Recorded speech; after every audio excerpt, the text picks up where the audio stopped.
वाला सामान ले लेकर पहिर रहे हैं, लेकिन कोई सामान रखने का अधिकार नहीं इस घर में है कि हम कोई स्टूल यहाँ रख दें, वहाँ रहेगा काहे हम रखें, हम जहाँ रखेंगे वहाँ रहेगा। ये हाल है। तो बस ठीक है, पीड़ित रहा है राजा ना जाने कब।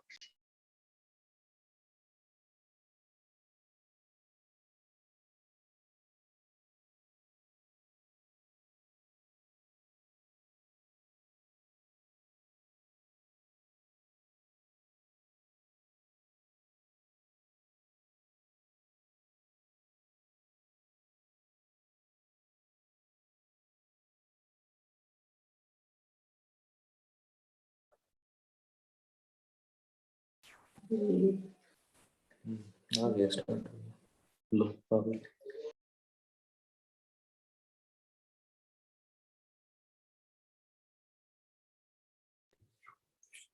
Hello Neetu, good afternoon.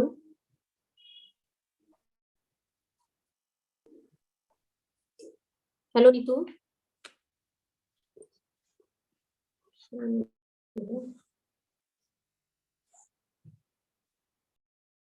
Ma'am मैं अभी बात करती हूँ आपसे, थोड़ा सा सेटिंग करते हैं। गुड आफ्टरनून मैम, ये देखिए जरा। हाँ हाँ ओके मैम।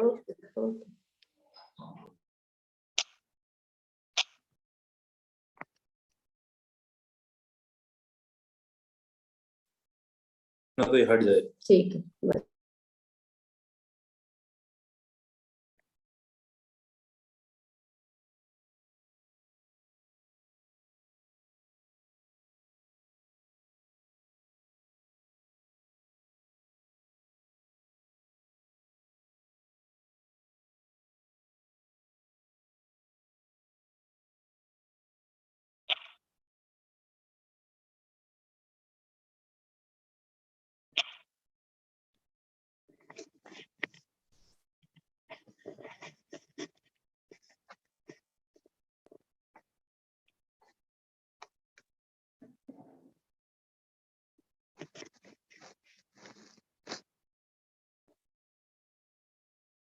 अब वो जो बोरी वाला चावल जिसमें डाला था उसमें तो है नहीं, वो और कहीं रखा है क्या?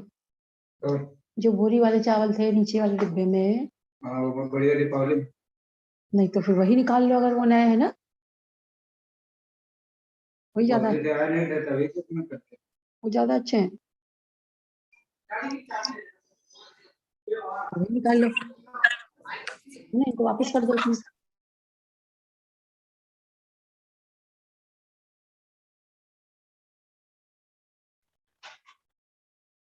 पड़ गई ना।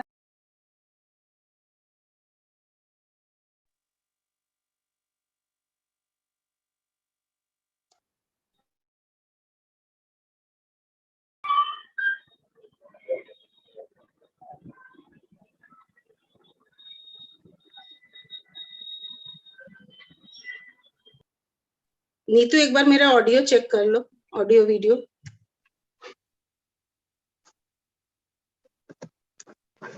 मेरी आवाज आ रही है? प्लीज जब जरूरत हो तब आप म्यूट करिए अपने को। हाँ हाँ, नहीं वही पूछ रहे हैं कि मेरी आवाज ठीक है।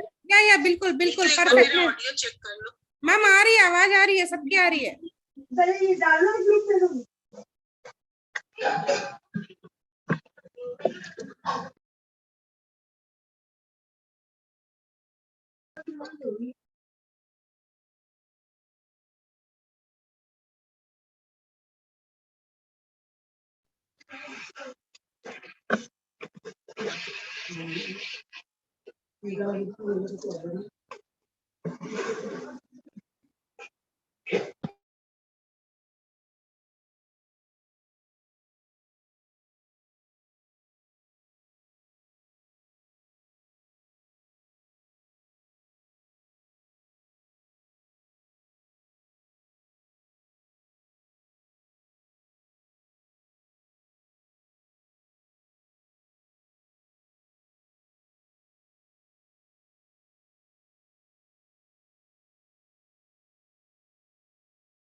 Good afternoon.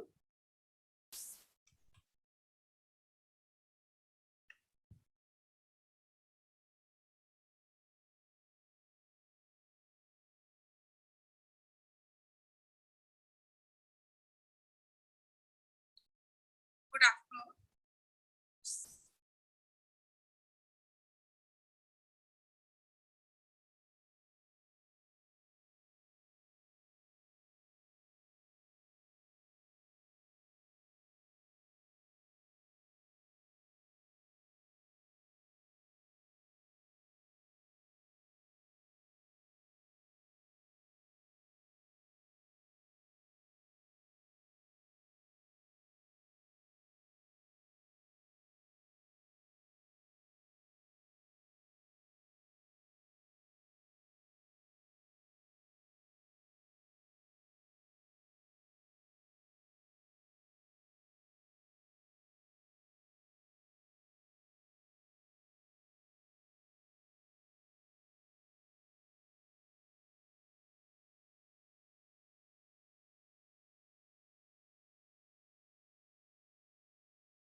मां शारदे का वंदन करते हुए मैं डॉक्टर सीमा सरकार IQAC नवयुग कन्या महाविद्यालय की तरफ से आज की सुहानी दोपहर में आप सभी सुधीजनों का हार्दिक अभिनंदन करती।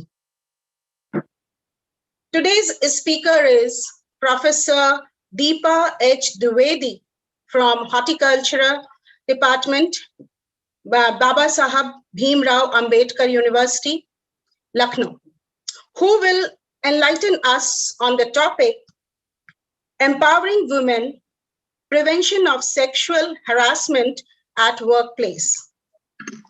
This program is organized by our dynamic principal, Professor Manjula Upadhyay, with the technical supervision of Dr. Neetu Singh of BA Department. आदिकाल से ही भारतवर्ष में नारी को शक्ति स्वरूपा माना जाता है।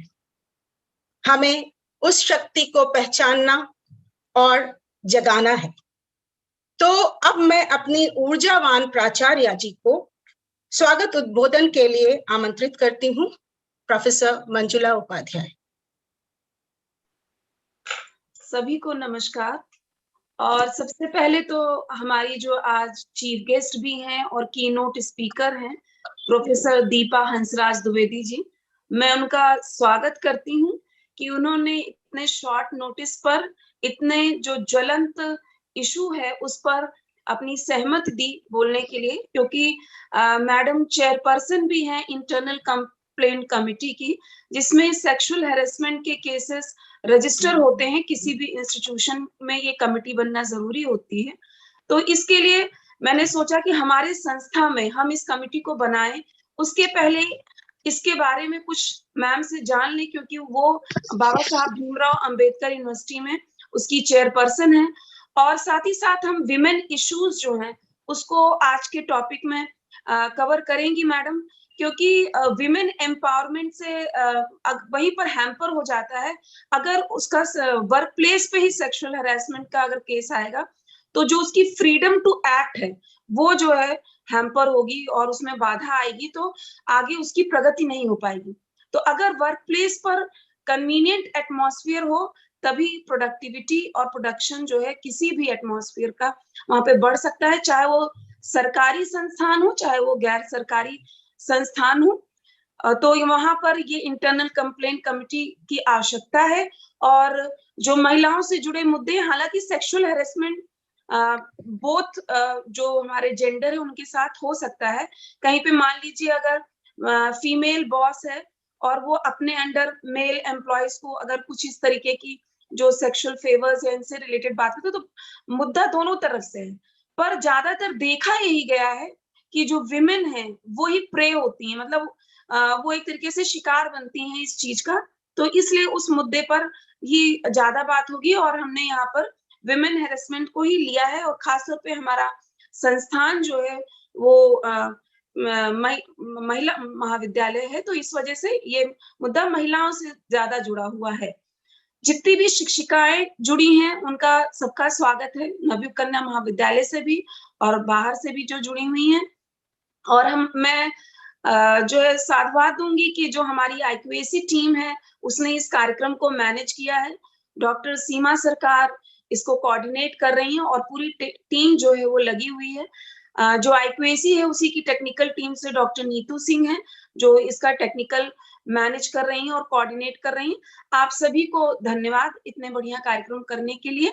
और अभी हम प्रोफेसर दीपा द्विवेदी जी को सुनेंगे, तो इसके जो विभिन्न पहलू हैं वो स्लाइड शेयर के माध्यम से जब वो बताएंगी, क्योंकि हम तो पहले भी सुन चुके हैं मैडम को, तो बहुत अच्छे से कई बातें क्लियर हो जाएंगी। और इस दिशा में हम अपने संस्थान में भी कार्य करेंगे कि हम इंटरनल कंप्लेंट कमेटी को किस तरीके से स्थापित करें, क्योंकि ग्रीवियंस रिड्रेसल सेल्स हैं, मिशन शक्ति के सेल्स हैं, पर स्पेशली इस सेल में क्या अलग ऐसा हो सकता है ये मैडम से हम जानेंगे। और जो हमारे प्यारे स्टूडेंट्स जुड़ी हुई हैं, चाहे वो हमारे कॉलेज के छात्र छात्राएं हों, चाहे बाहर से स्टूडेंट्स जो जुड़े हैं, सभी को, कुछ लोग यूट्यूब पे जुड़े हुए हैं और कुछ लोग जूम पर जुड़े हुए हैं, मैं सभी का स्वागत और अभिनंदन करती हूँ नवयुग परिवार की तरफ से। और ज्यादा समय ना लेते हुए मैं थोड़ा सा ये क्यों सेक्सुअल हेरेसमेंट के इश्यू को लिया और क्या चीजें इसमें इंक्लूड हो सकती हैं, तो एक दो पॉइंट्स लूंगी कि जो सेक्सुअल हेरेसमेंट है, ऐसा नहीं कि वो किसी एक देश से जुड़ा हुआ है, कि developed countries, under developed countries, developing economies, सभी जगह पर ये होता है। तो इसका जो नेचर है वो यूनिवर्सल है, ये सभी जगहों की समस्या है, चाहे कोई जितना भी विकसित देश हो या विकासशील देश हो या अल्प विकसित देश हो। फिर एम्पावरमेंट, हम जब सशक्तिकरण की बात कहते हैं तो हम किस चीज को लेते हैं, कि जो हमारे किसी भी देश में या विश्व को अगर हम लेते हैं तो विश्व में जो संसाधन उपलब्ध है, रिसोर्सेज हैं, क्या उन रिसोर्सेज का proper social, economic and political जो है उसका सपोर्ट, उनको इक्विटेबल डिस्ट्रीब्यूशन उनको मिल रहा है, उसका पार्ट मिल रहा है कि नहीं मिल रहा है, तो ये एम्पावरमेंट होता है। और ये सभी जो सेक्सुअल हेरेसमेंट है, अगर हम एम्पावरमेंट होगी, हेरेसमेंट की अगर हम बात करें तो वो सभी सेक्टर्स में हो सकता है, गवर्नमेंट सेक्टर में भी हो सकता है और नॉन गवर्नमेंट सेक्टर्स में भी हो सकता है, यहाँ तक कि जो खेतों में काम करती हैं महिलाएं उनके साथ भी हो सकता है, और मल्टीनेशनल कॉर्पोरेशंस जहां वो लाखों के पैकेज पाती हैं वहां भी इस तरीके की चीजें हो सकती हैं। जो अनऑर्गेनाइज्ड सेक्टर है वहां भी ये हो सकता है, जो ऑर्गेनाइज्ड सेक्टर है वहां भी हो सकता है, तो ये सभी को कवर करता है। और साथ ही साथ उस जो विक्टिम है उसको तो इफेक्ट ही करता है, पर जो उसका परिवार है उस पर भी इम्पैक्ट आता है, क्योंकि साइकोलॉजिकली भी ये इफेक्ट करता है, तो उसके परिवार तक ये इम्पैक्ट जाता है। साथ ही साथ ये जो कम्युनिटी है हमारी, उसके बारे में भी रिफ्लेक्ट करता है कि कम्युनिटी हमारी किस तरीके की है, कि जहां पर महिलाएं खुले में सांस ले पा रही है कि नहीं, या अगर वो आगे बढ़ रही हैं तो उनके आगे बढ़ने में भी कुछ ना कुछ ऐसी बाधाएं हैं, तो वो उनकी हमारी कम्युनिटी की सोच को भी दर्शाता है। और ओवरऑल प्रोडक्टिविटी भी कम होगी, जो महिलाएं बाहर जाके काम करना चाहेंगी, हो सकता है कुछ परिवार उनको अलाउ ना करें। अब जैसे कि छात्राओं से संबंधित अगर हम लें, तो मान लीजिए छात्राएं कॉलेज आती हैं और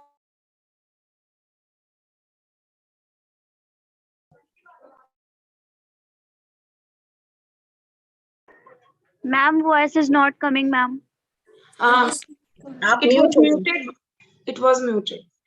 So किसी भी तरीके की जो हमारी छात्राएं हैं, मान लीजिए वो कॉलेज आती हैं और अगर उनके साथ कोई ऐसा इशू होता है तो हो सकता है कि वो फिर कॉलेज आना छोड़ दे। खासतौर पे कोएड संस्थानों में ज्यादा ऐसे इश्यूज हो सकते हैं, पर जो फीमेल ऑर्गेनाइजेशंस, जो कॉलेजेस की अगर हम बात करें हैं, तो वहां पर भी मेल एम्प्लॉयज भी होते हैं, तो वहां पे भी ये चीजें हो सकती हैं।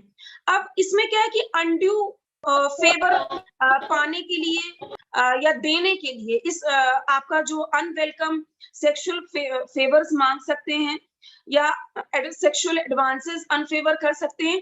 ये वर्बल भी हो सकता है, फिजिकल भी हो सकता है और रिटन में भी हो सकता है। कोई आपको लिखित में भी कुछ गंदा संदा लिख के दे सकता है, मुंह से आपको गाली गलौज या इस तरीके की भाषा का प्रयोग करके कुछ बोल सकता है, या मुंह से बोलकर फेवर्स पाना चाहता है, या वो फिजिकल एक्टिविटी ऐसी कोई कर सकता है जो कि महिला की डिग्निटी को, या अगर हम दोनों सेक्सेस की बात लें, आज हम महिलाओं के संदर्भ में बात करें, तो किसी की डिग्निटी को ये मतलब इफेक्ट कर रहा हो और वो ऐसा ना चाह रहे हो।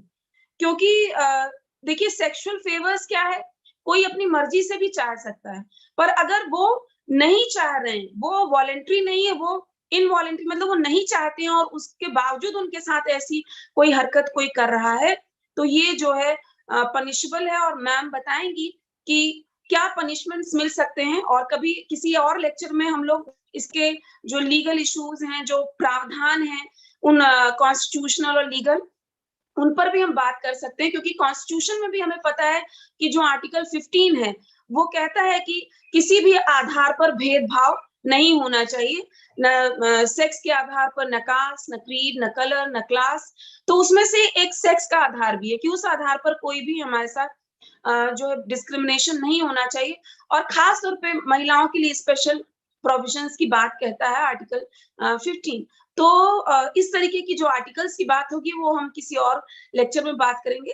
और आज हम दीपा द्विवेदी जी को अब सुनेंगे, और मैं माइक जो है वो हैंडओवर करती हूँ हमारा जो संचालन कर रही हैं डॉक्टर सीमा जी को, कि वो मैडम का इंट्रोडक्शन कराएं, उनका ब्रीफ सीवी जो है, और फिर उसके बाद उनका लेक्चर स्टार्ट हो। और इसी के साथ मैं सभी का फिर से स्वागत करती हूँ। धन्यवाद। धन्यवाद प्रोफेसर मंजुला उपाध्याय जी, हमारी ऊर्जावान प्राचार्य जी। और अभी कुछ समय पहले ही शायद हमने नवंबर में एक stand up against street harassment पे भी 1 डे वर्कशॉप कराया था अंग्रेजी विभाग की तरफ से, जिसमें कुछ इसी तरह के कुछ मुद्दों को बहुत अच्छी तरीके से उठाया था और बच्चों ने बहुत अच्छे से इसमें प्रतिभाग किया था। So every woman success should be an inspiration to another. We are strongest when we cheer each other on. So आज की हमारी वक्ता प्रोफेसर दीपा एच द्विवेदी जी 2005 से बाबा साहब भीमराव अंबेडकर यूनिवर्सिटी में हॉर्टिकल्चरल विभाग में कार्यरत हैं। 2004-05 में उन्होंने government degree college Leh Ladakh में भी अपनी सेवाएं दी हैं। She has conducted training for State Horticultural Department, Jammu and Kashmir, and UP government also. Nearly 100 publications are there. That includes books, edited books, and chapters in books, and research articles, etc. आप विदेशों में भी seminar, conferences में देश का प्रतिनिधित्व कर चुकी हैं। 2002 में टोरंटो कनाडा, 2006 में सियोल कोरिया, 2010 में लिस्बन पोर्टुगल और 2018 में इस्तांबुल टर्की में। और हमारी प्राचार्य ने भी उनके बारे में बताया कि वो अपने यूनिवर्सिटी में भी किस किस विभाग में बहुत सारी कमेटियों में भी कार्यरत हैं और बहुत ही सुचारू रूप से और बहुत ही ऊर्जावान तरीके से उसमें अपना योगदान कर रही हैं। तो आज आइए इस ज्वलंत मुद्दे पर हम उनके विचार सुने। तो मैं आमंत्रित करती हूँ अपनी आज की वक्ता प्रोफेसर दीपा एच द्विवेदी जी को, और उनको आमंत्रित करने से पहले 2 शब्द और कहना चाहूंगी कि a woman with a voice is by definition a strong woman. So I request you professor Dwivedi to enlighten us on the topic. Thank you. Thank you very much. Ji, thank you very much, Dr. Seema. Very well said that a woman with a voice is a strong woman. And बिल्कुल सही, हम लोगों को हमारी आवाज होना बहुत आवश्यक है, स्पेशली एज अ वुमन। धन्यवाद प्रोफेसर मंजुला उपाध्याय जी का, जिन्होंने मुझे आमंत्रित किया और मुझे कहा कि मैं कुछ अपने जो भी मेरे एक्सपीरियंसेस हैं वो मैं साझा करूं और इस एक बहुत ही ज्वलंत मुद्दे पर मैं आप लोगों के समक्ष चर्चा करूं। तो बहुत बहुत धन्यवाद प्रोफेसर उपाध्याय मुझे ये अपॉर्चुनिटी देने के लिए। मैं रिक्वेस्ट करूंगी कि I'd like to share my screen. Can I share my screen? हाँ, क्या आपको मेरा स्क्रीन विजिबल है? Can you put it on the slide? Yes, ma'am. Take it to the top, Mukund.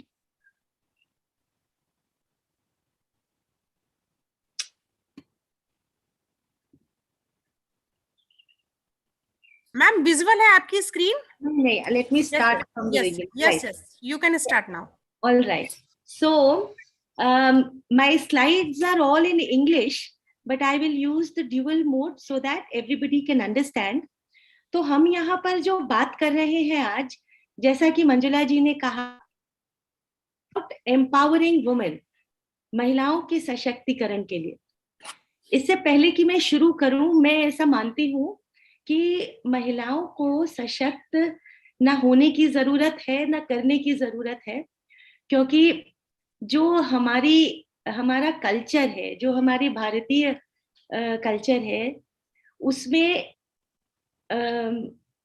नारी शक्ति का रूप मानी गई है। So we don't really need empowerment, हमको सशक्तिकरण की आवश्यकता नहीं है। हम सब जानते हैं कि प्राचीन काल में भी ऐसे बहुत से उदाहरण हुए हैं जिनका नाम लेने की आवश्यकता नहीं है, जो कि they were the stronghold of our culture। परंतु हुआ क्या है कि धीरे धीरे जैसे हम लोगों की the British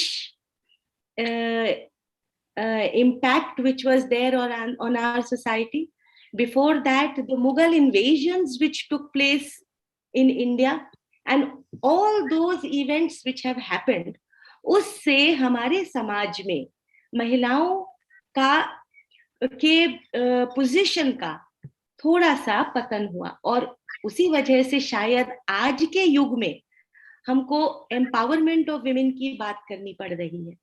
so truthfully speaking, भारतीय महिलाओं को शायद ऐसा कोई सशक्त करने की आवश्यकता नहीं। मंजुला जी ने बहुत सही बात कही है कि भारत में जो क्राइम होती है अगेंस्ट वुमेन वो बहुत ही कम है, और ये जो विमेन्स डे हम लोग 8 मार्च को मनाते हैं, उसकी भी आवश्यकता हमारे देश में नहीं पड़ी। और जहां तक मुझे याद आता है, इसकी शुरुआत शायद जर्मनी में हुई। तो विदेशों में ही महिलाओं के सशक्तिकरण की बात करी गई और वहां से ये सब शुरू हुआ। So truthfully, we don't really need empowerment, but in the society as it exists today, क्योंकि there has been a little bit of a degradation in the cultural levels, therefore हमारे को महिलाओं को थोड़ा सा सशक्त करने की आवश्यकता पड़ रही है। बहुत सारे ऐसे मुद्दे हैं इकोनॉमिक फ्रंट पे, कल्चरल फ्रंट पे, जहां पर विमेन एम्पावर होती है। जब वो जॉब करना शुरू करती है, जब एक कन्या पढ़ने के लिए जाती है, वहीं से उसका सशक्तिकरण शुरू हो जाता है। परंतु मैं जिस मुद्दे पर बात कर रही हूँ वो है prevention of sexual harassment at work place. जब लड़कियां पढ़ती हैं और पढ़ करके आगे बढ़ती हैं, तो आज महिलाएं पुरुषों के संग कंधे से कंधा मिला करके आगे बढ़ रही हैं और प्रोफेशनल फ्रंट पर भी अपना योगदान दे रही हैं। तो वर्क प्लेस जो उनका आता है, जब वो अपना प्रोफेशन एग्जीक्यूट करने आगे बढ़ती हैं, वहां पर अपनी ड्यूटीज एग्जीक्यूट करने आगे बढ़ती हैं, वहां पर उनको अलग तरीके की कई बारी प्रॉब्लम्स फेस करनी पड़ती हैं। उनमें से एक है सेक्सुअल हैरेसमेंट की, और आज मैं जिस मुद्दे पर बात करूंगी वो है prevention of sexual harassment at work.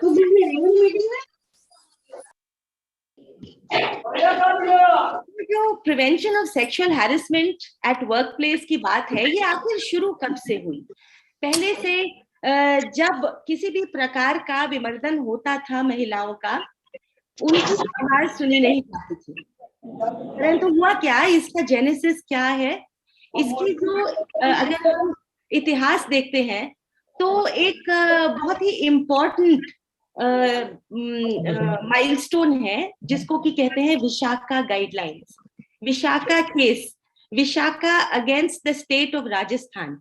ये एक लीगल केस हुआ।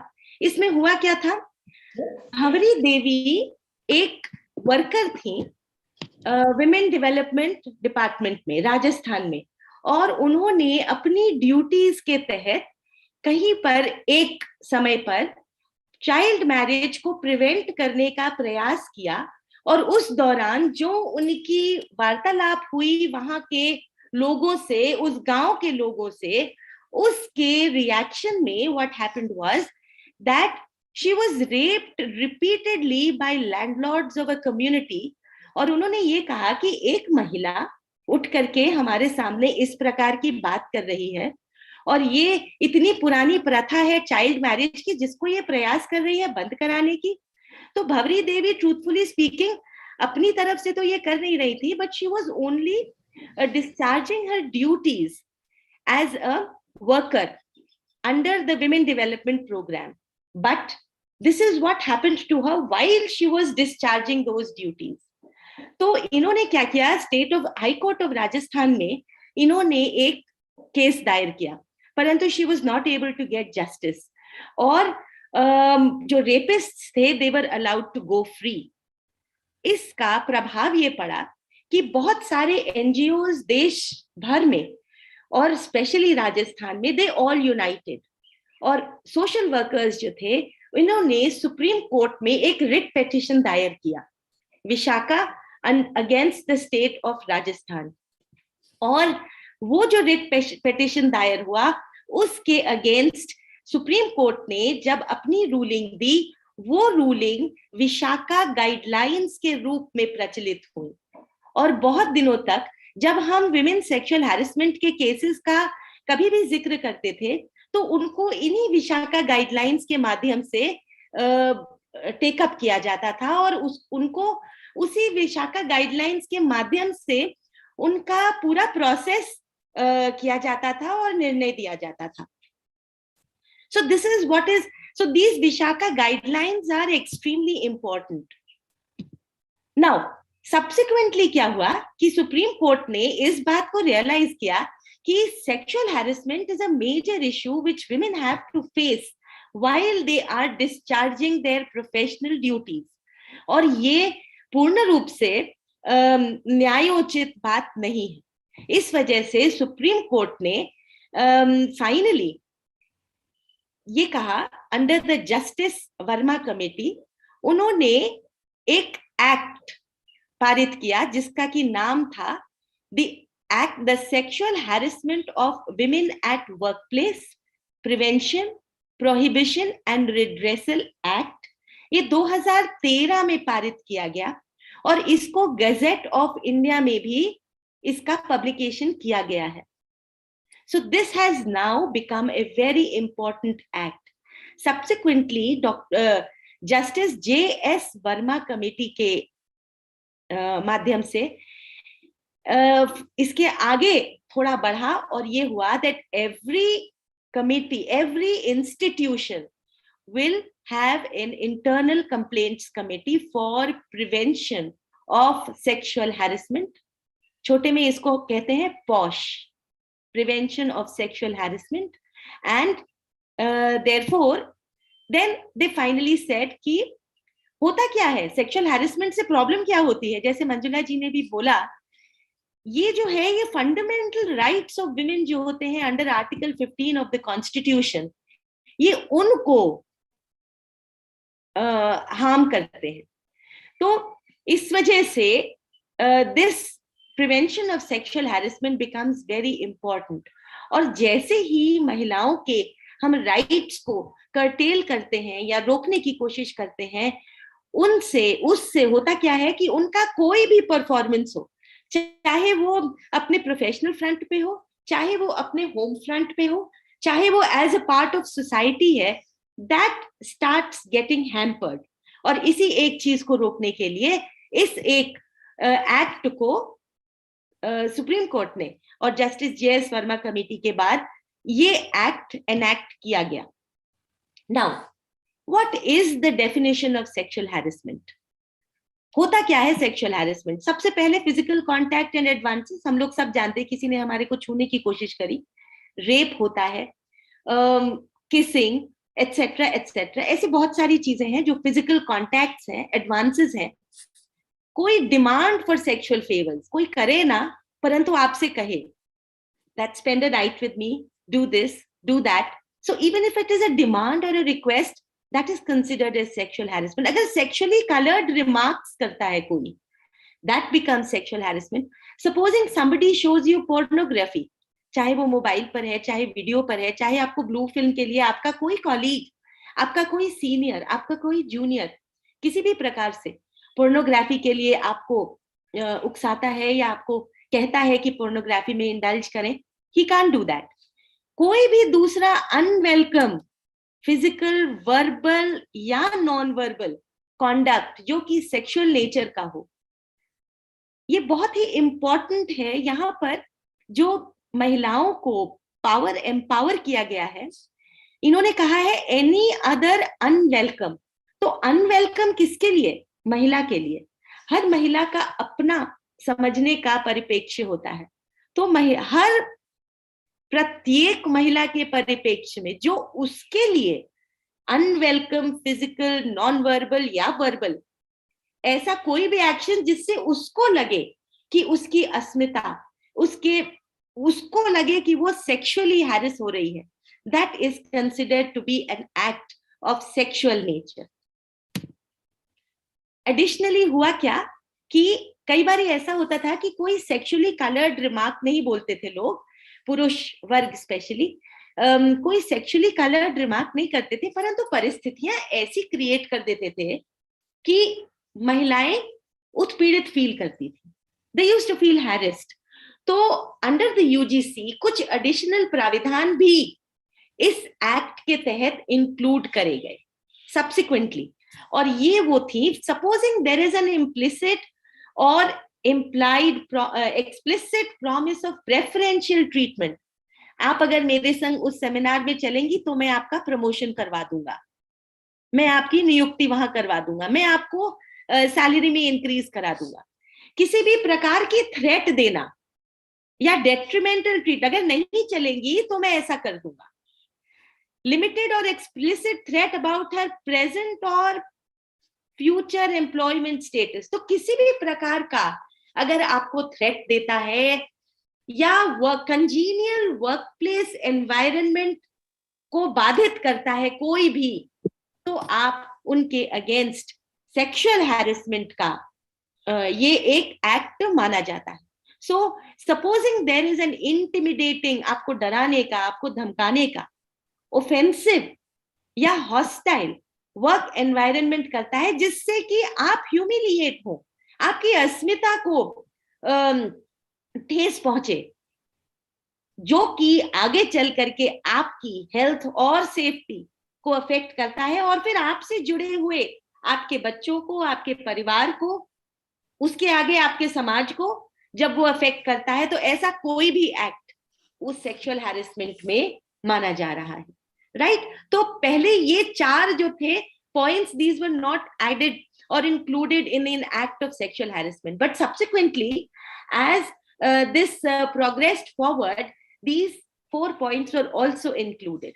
So this is something which we as women need to know very importantly. कुछ और चीजें जो कि बहुत क्लियर होनी चाहिए, ये जो एक्ट ऑफ सेक्सुअल हैरेसमेंट बना है ये सिर्फ और सिर्फ महिलाओं के लिए, इसमें पुरुषों के केसेस टेकअप नहीं होते। क्लियरली ये कहता है prevention of sexual harassment of women at work place. So ये एक स्पेशल प्रोविजन दिया गया है महिलाओं के लिए, ताकि उनका जो स्टेटस है सोसाइटी में वो ऊंचा हो सके, बढ़ सके, उनमें ये कॉन्फिडेंस आए कि हम भी बाहर जाकर के कोई बात कह सकते हैं और हम भी बाहर जाकर के काम कर सकते हैं. My voice will also be heard. So this is number 1 कि ये प्रथम रूप से नहीं, पूर्ण रूप से सिर्फ महिलाओं के इश्यूज को ही टेकअप करता है. Only a woman can be a complainant under this act. Yes, that complaint can be against a woman as well as a man. मतलब ये जेंडर न्यूट्रल है कमिटी, ये जेंडर न्यूट्रल है ये जो एक्ट है. सेक्सुअल हैरेसमेंट वुमन भी कर सकती है और मैन भी कर सकता है, परंतु कंप्लेन जो कर सकते हैं वो सिर्फ महिलाएं कर सकती हैं इस एक्ट के तहत. राइट. दूसरी चीज जो समझने की जरूरत है, वर्क प्लेस का. हमारी महिलाएं कई बार ही नहीं समझ पाती हैं कि वर्क प्लेस है क्या. लोग ऐसा सोचते हैं कि सिर्फ हमारा ऑफिस जहां हम काम करने गए हैं वही एक वर्क प्लेस है, परंतु नहीं. वर्क प्लेस की डेफिनेशन एक्सटेंडेड है. बहुत आवश्यक है हम लोगों को ये चीज समझना. कॉलेजेस हमारे या यूनिवर्सिटी कैंपसेस, हमारे ऑफिस, ये तो आते ही हैं हमारे वर्क प्लेस में. कोई बाई जाती है घर में काम करने तो वो घर उसका वर्क प्लेस है. परंतु सपोजिंग मैं कोई मीटिंग अटेंड करने जा रही हूँ जो कि एक ऑफिशियल मीटिंग है, यूनिवर्सिटी मुझे भेज रही है, और रास्ते में मेरे संग चाहे मेरा ड्राइवर, चाहे मेरा कॉलीग, चाहे मेरा कोई स्टूडेंट मेरे संग अभद्रता करता है रास्ते में, उस गाड़ी में जिसमें कि मैं जा रही हूँ जो कि एक ऑफिशियल व्हीकल है, तो भी इसको वर्क प्लेस माना जाएगा.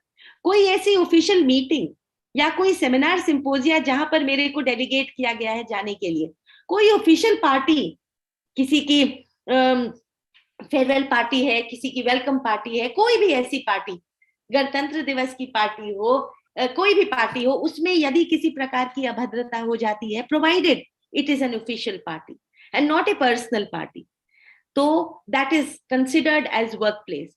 क्लास आपकी लेबोरेटरी जहां पर आप अपना एक्सपेरिमेंट्स कर रहे हैं, उन क्षेत्रों में जहां पर फील्ड एक्सपेरिमेंट्स होते हैं, आप कभी सर्वे पर जाते हैं, आप कभी बॉटनी में सैंपल्स कलेक्ट करने जाते हैं, तो वो सब आपका वर्क प्लेस हो जाता है.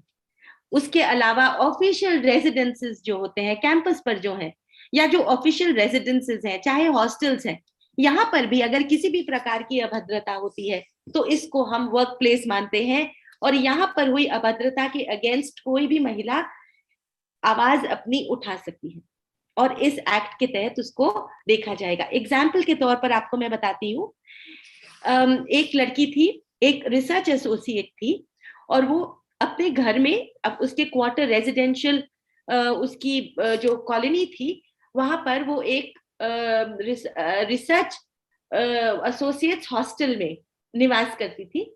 उसका एक कॉलीग ने, जिसके संग वो रोज जाती थी चाय पीने और लैब में काम भी करती थी, किसी वक्त रात में, जो कि ऑपर्च्यून समय नहीं था किसी भी पुरुष के लिए किसी महिला के घर जाने के लिए, तो रात में उसने दरवाजा खटखटाया. जब महिला ने दरवाजा नहीं खोला, उसने दरवाजे को तोड़ दिया. तो उस लड़की ने अपने ऑफिस में अगले दिन कंप्लेंट दायर करी in the complaints committee. So what I am trying to tell you is कि वर्क प्लेस का दायरा सिर्फ आपके ऑफिस तक सीमित नहीं है. कोई भी ऐसा स्पेस जो कि आपके ऑफिशियल कार्य से संबंधित होती है, उसको हम वर्क प्लेस मानते हैं. Now, constitution of internal complaints committee, justice JS. Verma ने कमेटी जो बैठी इस एक्ट के बनने के बाद, उन्होंने ये कहा कि हर वर्क प्लेस पर एक इंटरनल कंप्लेंट्स कमेटी का कॉन्स्टिट्यूशन अनिवार्य है under law. That means that every institution जहां पर 10 लोगों से ज्यादा के वर्क फोर्स है, वहां पर एक इंटरनल कंप्लेंट्स कमेटी का होना अनिवार्य है. यदि यह इंटरनल कंप्लेंट्स कमेटी कॉन्स्टिट्यूटेड नहीं है और कोई महिला, क्योंकि ऐसा नहीं है कि महिलाओं के पास सिर्फ एक अपने ही दफ्तर की इंटरनल कंप्लेंट्स कमेटी में कंप्लेंट दायर करने का स्पेस है, उनके पास अगर इंटरनल कंप्लेंट्स कमेटी नहीं है तो एक ऐसी लोकल कंप्लेंट्स कमेटी होती है क्योंकि आप जानते हैं कि हर स्टेट में एक स्टेट विमेन कमीशन होती है और उसी प्रकार से एक नेशनल विमेन्स कमीशन है। तो महिलाएं अपनी बात को हर जगह कह सकती हैं, और यदि किसी दफ्तर में जहां पर 10 महिलाओं से ज्यादा का नंबर है वर्किंग, यदि वहां की कोई कंप्लेंट है जो कि आगे दर्ज करी जाती है, तो उस संस्था पर लीगल एक्शन लिया जा सकता है, जैसे कि बहुत सारे केसेस हुए हैं। I am not going to go into those details because otherwise it would become a very detailed thing, but I want to tell you that this is a legal provision, and supposing an incident were to happen in your institution and for any reason you have not constituted a complaints committee, then legal action can be taken against your institution, supposing a complaint is registered at any forum.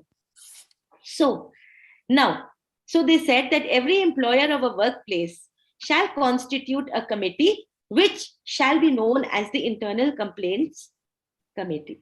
All right. So this is under the act that this has been provided. Now, what is the composition of the internal complaints committee?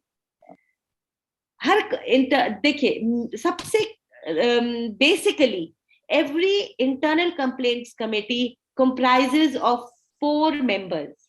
Minimum 4 member होने आवश्यक है, उससे अधिक भी हो सकते हैं, परंतु मिनिमम 4 मेंबर होने आवश्यक है, जिसमें से पहला जो होता है वो प्रिजाइडिंग ऑफिसर है या chairperson of the internal complaints committee, who has to be a lady who is of a senior level in an institution.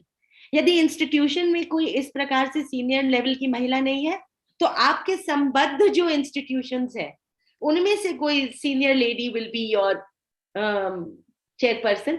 यदि ऐसा नहीं है तो आप किसी दूसरे इंस्टीट्यूशन में जो कि आप ही के प्रकार के कार्य करते हैं, वहां से आप किसी भी व्यक्ति को प्रिजाइडिंग ऑफिसर बना सकते हैं। इसके अलावा जो एक और इम्पोर्टेंट कंपोनेंट है वो है 1 member from amongst the non-government organizations or any such member or from the legal profession। परंतु कोई एक ऐसा एक्सटर्नल मेंबर होना आवश्यक है जो कि महिलाओं के विषयों से संबंधित कार्य करते हैं। इसके अलावा 2 और मेंबर्स होने आवश्यक होते हैं। So a minimum constitution is of 4 members, but the UGC has extended it a little under the regulations of 2015. The UGC has extended it a little further and said that you should try and take 2 members from the administration, 2 members from the teaching fraternity as per seniority. And further, they have also said that because the UGC is dealing with academics, therefore they're saying that if there is any complaint which involves students, then 3 students should be nominated as members of the committee. And very important to understand is that if the case which is being taken up is concerning students, अगर किसी छात्र का case है जिसमें कि छात्र या तो कंप्लेनेंट है और या तो रिस्पोंडेंट है, तो उस कमेटी में बिना इन नॉमिनेटेड छात्रों के वह कमेटी अपना कार्य नहीं कर सकती, वह कमेटी अपनी मीटिंग नहीं कर सकती। ये बहुत क्लियरली यूजीसी की रेगुलेशंस में मेंशन्ड है, राइट। सो ये एक चीज बहुत ध्यान देने की है, क्योंकि आप नवयुग भी एक एजुकेशनल इंस्टीट्यूशन है, तो इस चीज पर आप लोगों को ध्यान देने की जरूरत है। दूसरी बात यह है कि 50% of the total members of the committee have to be women. ऐसा इसलिए रखा गया है क्योंकि यह महिलाओं की कंप्लेंट्स को डील करता है। ये कमिटी जो है ये महिलाओं के प्रति संवेदनशील है, उनकी संवेदनाओं को समझती है, और यह समिति इसलिए बनाई गई है कि महिलाएं जो कह रही हैं उनको तो सुने, परंतु जो वो नहीं कह पा रही हैं किसी भी कारणवश, क्योंकि महिलाओं के लिए कोई भी बात अपनी व्यक्त करना बहुत मुश्किल होता है, तो इस कमिटी की एक्सटेंडेड जिम्मेदारी ये है कि जो महिलाएं नहीं कह पा रही हैं उनके भावों को भी समझने की आवश्यकता है, और इसी वजह से 50% इसके मेंबर्स जो हैं वो महिलाएं रहती हैं। कंप्लेनेंट कौन हो सकता है? कंप्लेनेंट कहीं पर भी आप देखेंगे ये सेक्शन 9 के तहत डिस्क्राइब करा गया है कौन है कंप्लेनेंट। कोई कभी भी पुरुष यहाँ कंप्लेनेंट नहीं हो सकता है। तो कोई भी अग्रीव्ड वुमन कंप्लेनेंट होती है और वो अपनी कंप्लेंट उसको देनी होगी इन राइटिंग, इंपॉर्टेंट है, इन राइटिंग देनी होगी इंटरनल कंप्लेंट्स कमेटी को। अगर इंटरनल कंप्लेंट्स कमेटी नहीं है तो लोकल कमेटी को। ऑलराइट, 3 महीने के भीतर अपनी कंप्लेंट महिला को दर्ज करानी आवश्यक है। जब कोई इंसिडेंट होती है, कोई घटना होती है, 3 महीने के भीतर आपको अपनी कंप्लेंट दर्ज करानी ही है। अगर सीरीज ऑफ इंसिडेंट्स हो रहे हैं, एक बार नहीं बार बार होता है, तो आखिरी इंसिडेंट के 3 महीने के भीतर आपको अपनी कंप्लेंट दर्ज करानी है। आप पिछले इंसिडेंट्स का भी ब्यौरा देते हुए अपनी कंप्लेंट दर्ज करा सकते हैं। ये प्राविधान दे रखा है। सो इट इज इंपॉर्टेंट कि it should be in writing, it is important that it should be with in 3 months, क्योंकि अगर 3 महीने का समय बढ़ चुका है आगे, तो आपकी इंटरनल कंप्लेंट्स कमेटी पर, आपकी इंटरनल कंप्लेंट्स कमेटी बाध्य नहीं होगी आपके केस को टेक अप करने के लिए। देखिए, महिलाओं को और भी सहूलियत दी गई है और प्रयास यही रहा है कि महिला अपनी आवाज किसी ना किसी तरह से उठाए, किसी भी प्रकार से उसका उत्पीड़न रोकने का प्रयास है। ये महिलाओं को एक फोरम देने का प्रयास है ये, ताकि वो भी आगे बढ़े समाज में। तो किसी भी वजह से अगर कोई महिला अपनी कंप्लेंट राइटिंग में नहीं दे पाती है, तो कमिटी की ये जिम्मेदारी बन जाती है। अगर आपके पास, आपके संज्ञान में आ गया वो केस, अगर वो महिला चेयरपर्सन के पास पहुंच जाती है, तो फिर कमिटी की ये रिस्पॉन्सिबिलिटी बन जाती है कि वो रीजनेबल असिस्टेंस प्रदान करे उस महिला को। क्लास 4 एम्प्लॉइज होती हैं, वो पढ़ना लिखना नहीं जानती है। यदि उनके संग कोई ऐसी घटना घट जाती है, तो फिर कमेटी की रिस्पॉन्सिबिलिटी बन जाती है कि उनकी कंप्लेंट को राइटिंग में दर्ज कराया जाए। ये भी एक दिया गया है सहूलियत कि यदि किसी वजह से 3 महीने के अंदर अंदर कोई महिला अपनी कंप्लेंट नहीं दर्ज करा पाई और उसके बाद अपनी कंप्लेंट दर्ज करती है, यदि कमेटी ये फील करती है कि जी नहीं, this is a matter which should be taken up, then the committee will record that this is the reason that we are taking up this case, और वो उस कमिटी को उस कंप्लेंट को ले सकती है। So it is not binding, it is up to the discretion of the committee कि वो 3 महीने के बाद भी उस केस को टेक अप कर सकती है। अगर किसी भी वजह से जो एग्रीव वुमन है कंप्लेंट नहीं कर सकती है, तो उसके लीगल एड्स या कोई भी ऐसा व्यक्ति जो कि उससे संबंधित है, वो भी कंप्लेंट कर सकता है, लेकिन राइटिंग में ही उसको देना है। इसके अलावा कौन कौन कर सकते हैं? कोई रिलेटिव या फ्रेंड, कोई उसका कोवर्कर, कोई ऑफिसर ऑफ NCW या state women's commission, any person जिसको नॉलेज है इंसिडेंट का, परंतु उसके पास written consent of the aggrieved woman होना चाहिए, वो भी कंप्लेंट कर सकते हैं। सपोजिंग किसी दूसरी वजह से, मेंटल इनकैपेसिटी की वजह से वो नहीं कर सकती है, तो भी ये सारे ऐसे लोग हैं जो कि उसकी कंप्लेंट दायर कर सकते हैं और ICC को इसको टेक अप करना पड़ेगा।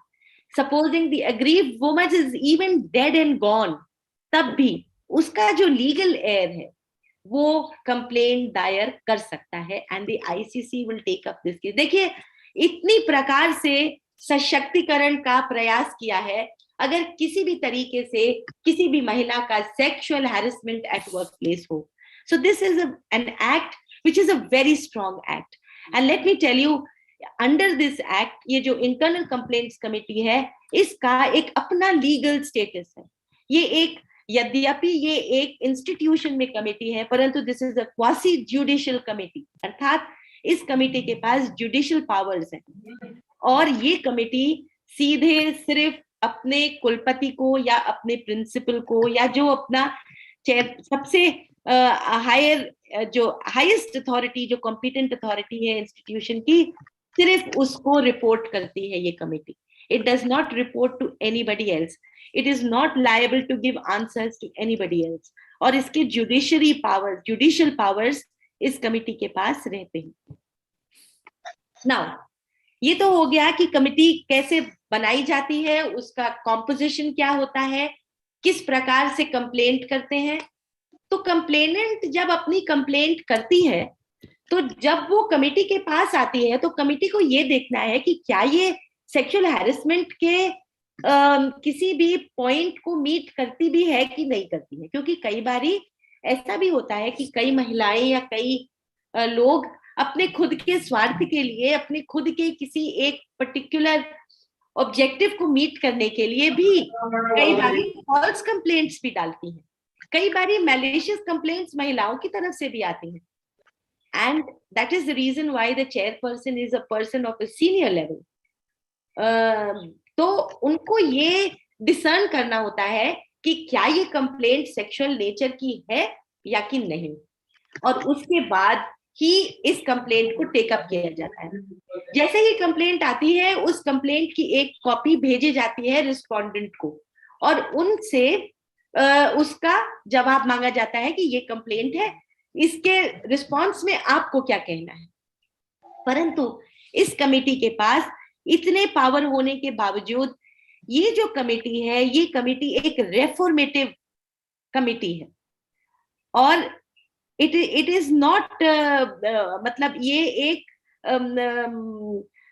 इस प्रकार का जजमेंट कभी नहीं देना है इस कमेटी को जो कि हार्मफुल हो towards the male unless it can not be avoided.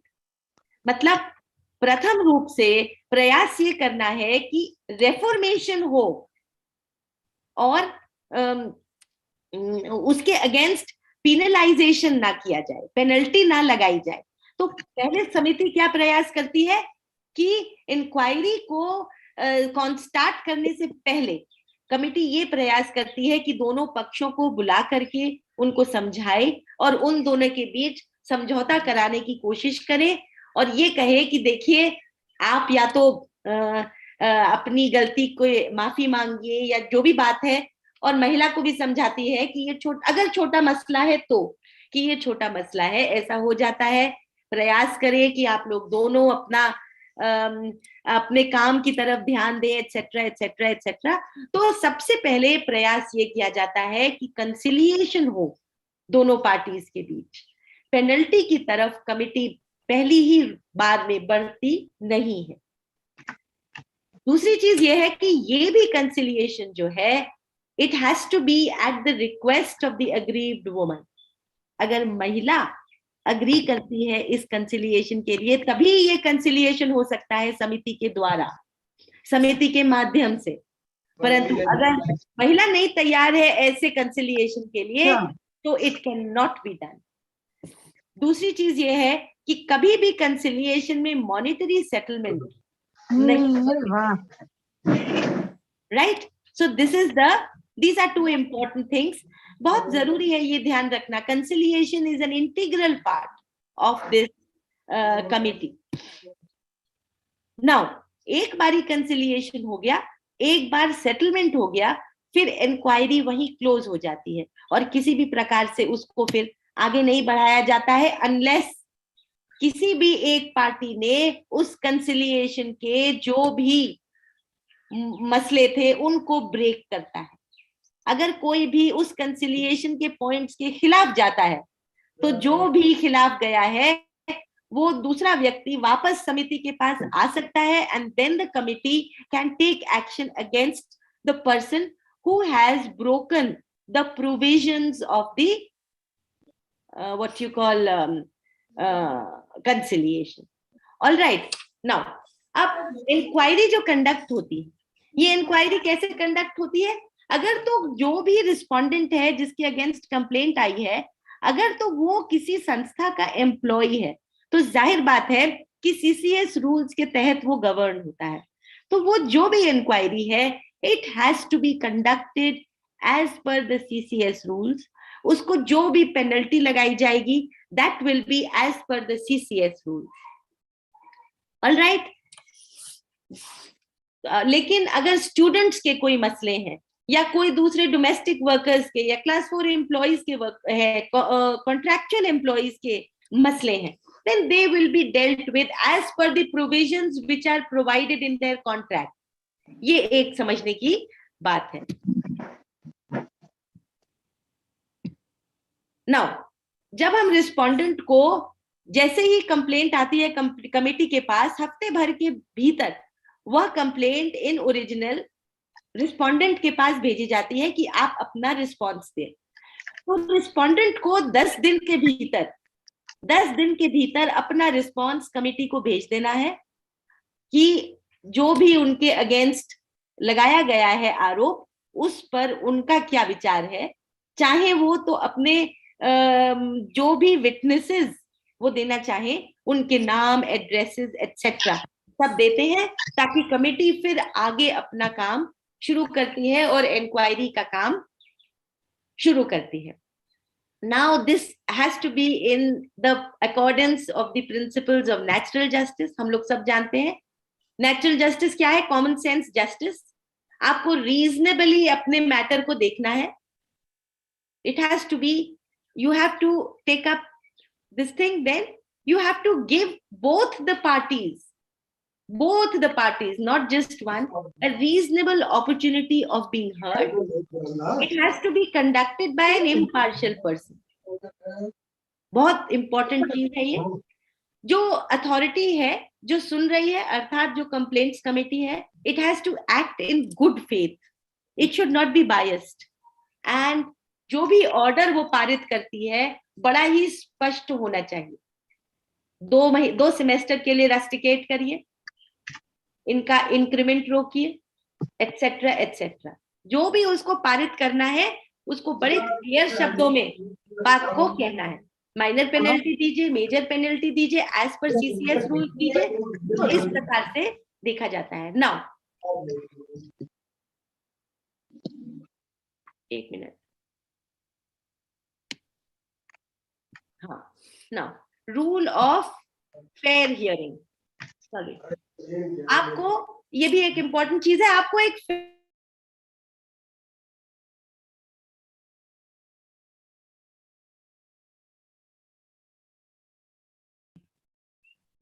Right यदि कोई भी पार्टीज, चाहे रिस्पोंडेंट चाहे कंप्लेनेंट, रिस्पोंडेंट को तो देखिए आना आवश्यक है ही, परंतु यदि किसी भी वजह से कंप्लेनेंट या रिस्पोंडेंट अपने आप को प्रेजेंट नहीं कर पाते हैं कमेटी के सामने अपना पक्ष रखने के लिए, तो as per the legal procedure inquiry terminate करी जा सकती है एक्स पार्टी डिसीजन दे करके. परंतु as per rule, as per law, minimum 3 बार उसको अपॉर्चुनिटी देनी है अपने आप को प्रेजेंट करने के लिए. और हर प्रयास आपको करना है कि चाहे कंप्लेनेंट और चाहे रिस्पोंडेंट पूरी तरीके से आकर आपके सामने अपने पक्ष को रख सके.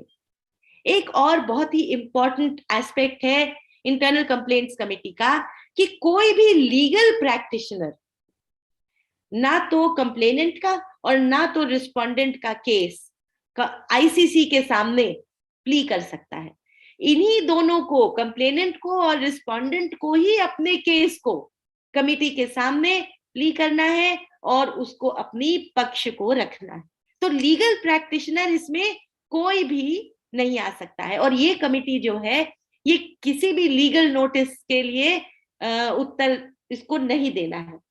क्यों? क्योंकि ये अपने आप में एक क्वासी जुडिशियल कमेटी है. It has the legal powers of a court of law. Now quorum क्या है? अगर आपकी कमेटी 15 भी लोगों की है, परंतु अगर 3 मेंबर्स उस कमेटी के प्रेजेंट होंगे, जिनमें से कि एक चेयरपर्सन और एक एक्सटर्नल मेंबर प्रेजेंट है, तो आपकी कमेटी अपने प्रोसेस को आगे बढ़ा सकती है. चाहे आपकी कमेटी 15 ही मेंबर्स की क्यों ना बनी हो, परंतु अगर 3 लोग प्रेजेंट हैं, then this committee can continue with its process. परंतु जैसा कि मैंने पहले भी कहा, अगर स्टूडेंट्स को इन्वॉल्व कर रही है किसी भी लेवल पर ये कमेटी, तो या केस स्टूडेंट्स को इन्वॉल्व कर रहा है, तो बिना वो नॉमिनेटेड स्टूडेंट मेंबर्स के कमेटी अपना काम आगे नहीं कर सकती जब तक कि वो स्टूडेंट मेंबर्स नहीं प्रेजेंट होते. This is very very important. Opportunity of being heard, आपको किसी भी तरीके से दोनों पार्टीज को सुनना ही है, सीधी बात है. Now, like I said previously, the committee, the internal complaints committee has the powers of a court. आप किसी को समन जारी कर सकते हैं, कोई अगर नहीं आ रहा है तो आप उसको समन जारी कर सकते हैं through your higher education authority, through your higher authority. आपको अगर कोई डॉक्यूमेंट्स चाहिए जो कि आपको नहीं मिल पा रहे हैं, तो भी आप उसको भेज सकते हैं, लेटर आप उनको मंगवा सकते हैं फ्रॉम द एडमिनिस्ट्रेशन. और कोई भी ऐसा matter which may be prescribed जो आपको आवश्यकता पड़े, you can do that. So these are the powers which are the legal powers which the committee has. Action pending inquiry, ये बहुत एक इंपॉर्टेंट एस्पेक्ट है जो कि सेक्शन 12 में मेंशन्ड है इस एक्ट के. सपोजिंग किसी महिला ने अपनी कंप्लेंट दायर करी और आईसीसी में उस कंप्लेंट को दिया. दैट कंप्लेंट, उस कंप्लेंट का निस्तारण 90 दिन के भीतर होना है.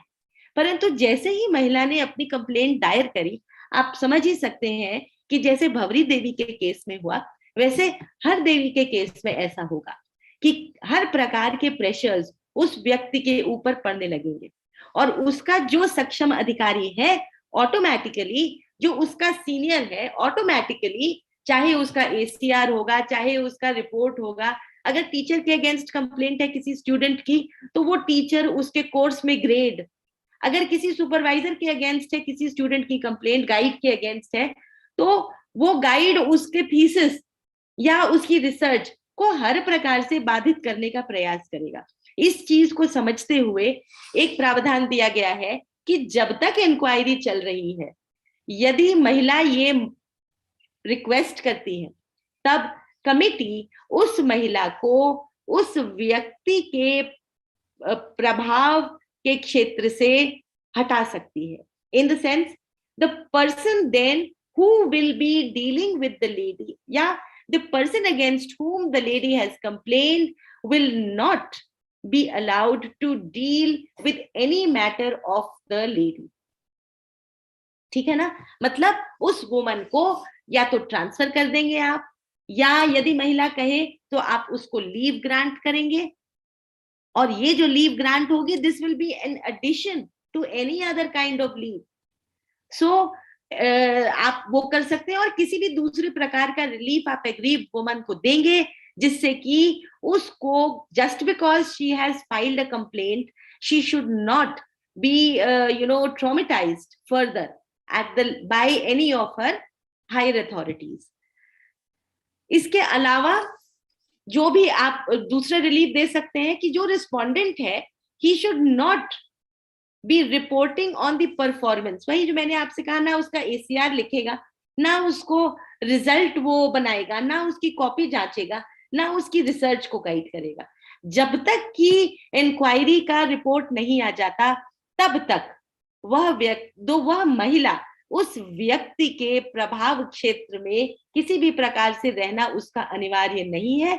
यदि वो रिक्वेस्ट करती है, then the committee will ensure that she is not reporting to the respondent in any way, right? So this is something which is very important. और ये interim relief दिया जाता है complainant को. ये जो interim relief दिया है, ये दोनों को, complainant और respondent को बता देना आवश्यक होता है. On completion of the inquiry, committee क्या करती है? जो भी उसका एम्प्लॉयर है, माने हमारा वाइस चांसलर, आपके यहाँ प्रिंसिपल, किसी भी कॉर्पोरेट ऑफिस में जो सीईओ है, उन सबको, जो भी आपका है अधिकारी, उसको जब फाइनल डिसीजन हो जाता है, 10 दिन के भीतर अपनी इंक्वायरी की रिपोर्ट उसको सबमिट करती है. साथ ही साथ it is very important that this report has to be made available to both the concerned parties, ताकि उन दोनों को भी पता चल जाए कि किस प्रकार से प्रोसीजर हुआ कमिटी का, कमिटी की क्या क्या फाइंडिंग्स रही और उसके बाद कमिटी की क्या रिकमेंडेशंस रही। इसका कारण ये है कि यदि कोई भी पार्टी, चाहे कंप्लेनेंट चाहे डिफेंडेंट, चाहे तो किसी भी पॉइंट के खिलाफ अपना पक्ष समिति को भी वापस रख सकता है या जो उस एम्प्लॉयर है उसके पास भी अपने पक्ष को रख सकता है। So it is a right for both the parties that they should know what is the report of the committee. Supposing the allegation is not proved, complainant का allegation prove नहीं होता है, तो obviously हम कहते हैं no action is to be taken in the matter. अगर prove होता है, तो अगर वो कोई employee है तो उसको CCS rules के तहत देखा जाता है। अगर कोई student है तो वो जो code of conduct of students है या जो disciplinary, यदि कोई आपके यहाँ disciplinary procedures है उसके तहत देखते हुए मसले को टेकअप किया जाता है। सपोजिंग कोई कॉन्ट्रैक्चुअल वर्कर है तो जो भी प्रावधान आपके कॉन्ट्रैक्ट में है विद द एजेंसी उसके अनुसार इन सब मैटर्स को लिया जाता है। So that is how you will take the final decision.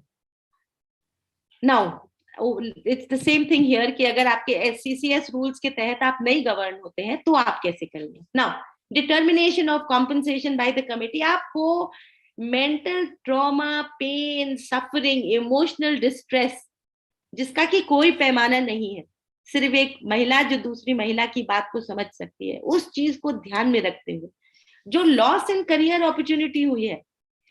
मुझे सेमिनार में जाना है, मेरा हेड ऑफ डिपार्टमेंट मुझे परमिशन ही नहीं देता है जाने के लिए, तो this is a loss in opportunity, loss in career opportunity, right. So this will, इन सब चीजों को देखते हुए निर्णय लिया जाता है और कॉम्पनसेशन डिफेंडेंट पर लगाया जा सकता है। अगर मेडिकल एक्सपेंसेस हैं या कोई भी फाइनेंशियल एक्सपेंसेस हैं, वो सारी उसको ऑब्वियसली मीट करनी होती है।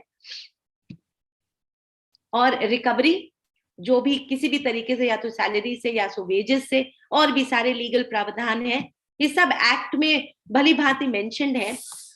और दूसरी इंपॉर्टेंट बात यह है कि आपका जो भी एम्प्लॉयर, जो भी कॉम्पिटेंट अथॉरिटी है, उसको जो भी रिपोर्ट ICC के द्वारा सबमिट करी जाती है against that incident of sexual harassment और the complaint of sexual harassment which has been made within 2 months, within 60 days, action has to be taken against the person. Supposing आपका employer या जो higher authority है वो कहती है कि जी नहीं, कमिटी का कहीं से गलती हुई है कमिटी को समझने में, ये भी कह सकते हैं आपके एम्प्लॉयर्स, आपके हायर अथॉरिटी ये भी कह सकती है। तो ऐसी सूरत में उसको, मतलब जैसे हमारे केस में आपने हमारे वाइस चांसलर को लिखित में कमिटी को लिख के देना पड़ेगा कि इस वजह से इस पॉइंट पर हम आपकी रिकमेंडेशन से सहमत नहीं है, इसलिए आप इसको एक बार दोबारा देखिए। तो कमिटी वापस उसको एक बार दोबारा से पेरयूज करती है, परंतु अगर वो फील करती है कि जी नहीं, we don't agree with the this thing of the higher authority, then the committee can send its report back to the higher authority maintaining its recommendation which it has submitted. और अगर committee feel करती है कि अच्छा ये कोई एक point है जो हमसे लगता है छूट गया है, तो वो अपनी रिपोर्ट को, अपनी रिकमेंडेशंस को मॉडिफाई भी कर सकती है। आप समझ रहे हैं मेरी बात को? नाउ ये तो हो गया पूरा आपका एक्ट ऑफ सेक्सुअल हैरेसमेंट और इंटरनल कंप्लेंट्स कमेटी कैसे बनाई जाती है, उसके क्या क्या ज्यूरिसडिक्शन है, उसको किस प्रकार से अपने आप को कंडक्ट करना है, कितने दिन के भीतर उसको अपना देना है। एक चीज मैं यहाँ पर I think I have forgotten is that supposing there is a malicious complaint, supposing there is a false complaint which has been filed by any woman against a male colleague or a senior or a female colleague, then action can be taken even against the complainant if it is proved during the inquiry that this is a false complaint or it is a malicious complaint. For example, I'll give you a very small example. एक case कहीं पर हुआ where there were 2 senior administrative officers in an office, and one lady complained against the other who was a male, and उन्होंने ये complaint करी कि this person has been physical with me, इन्होंने मुझे चांटा मारा है। परंतु हुआ क्या था कि एक्चुअली उसी महिला ने उस पुरुष के दफ्तर में जा करके उनसे बहस करके और धक्कम धक्का करा था। So it was a false complaint that the lady had filed to the ICC, and during the process when the witnesses were heard, तो ये पता चला एक्चुअली कि नहीं, ऐसा नहीं था जैसा महिला कह रही है, और एक्चुअली तो पुरुष के संग अभद्रता हुई। तो जब इस प्रकार की फॉल्स और मेलिशियस कंप्लेंट्स आती हैं, तब इन कंप्लेंट्स के अगेंस्ट भी अगर डिफेंडेंट अप्रोच करता है कमेटी को, action can be taken against the complainant for a false और मेलिशियस कंप्लेंट, और वो उसी प्रकार का एक्शन होता है जैसा कि आपके रिस्पोंडेंट या डिफेंडेंट के अगेंस्ट लिया जाता है। अगर मतलब जो पुरुष वर्ग है उसके अगेंस्ट जैसा भी एक्शन लिया जाएगा, उसी प्रकार का एक्शन कंप्लेनेंट अर्थात महिला पर भी लिया जा सकता है अगर वो फॉल्स और मेलिशियस कंप्लेंट दायर करती है। तो ये चीज एक बहुत ध्यान देने वाली है, ध्यान रखने वाली है कि यदि आपके संग होता है तभी आप कंप्लेंट करें। कोई भी दूसरी मतलब किसी भी गलत इंटेंशन से आप ये जो आपको एक राइट दे रही है या ये जो आपको एक प्रावधान दे रही है भारत सरकार, उसका आप दुरुपयोग किसी प्रकार से ना करें। तो ये एक बहुत ही इंपॉर्टेंट चीज है। Now one thing which I have understood over the many years that I have worked as the chairperson of the ICC, मैंने ये पाया है कि there are these 4 things which are very important, जिसको कि ध्यान में रखना चाहिए। ये जो सेक्सुअल हैरेसमेंट के केसेस होते हैं, जो ये मसले होते हैं, आखिर होते क्यों हैं, कैसे होते हैं, कहाँ होते हैं?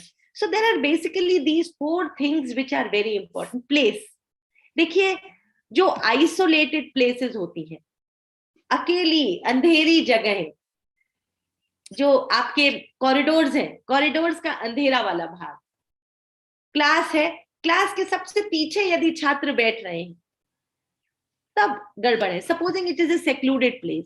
लाइब्रेरी में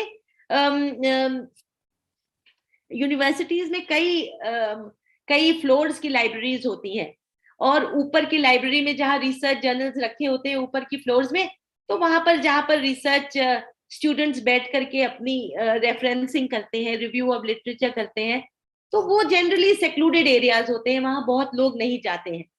जो नॉर्मल रीडिंग रूम्स होते हैं या जो नॉर्मल आपके पार्ट्स होते हैं लाइब्रेरी के। So you will find that generally such incidents of sexual harassment take place at isolated and secluded places. यदि आप किसी ऑफिशियल पिकनिक्स पे जा रही हैं, पार्टीज है या एक्सकर्जन्स है, तब इस प्रकार की हैरेसमेंट के इंसिडेंट्स हो जाते हैं।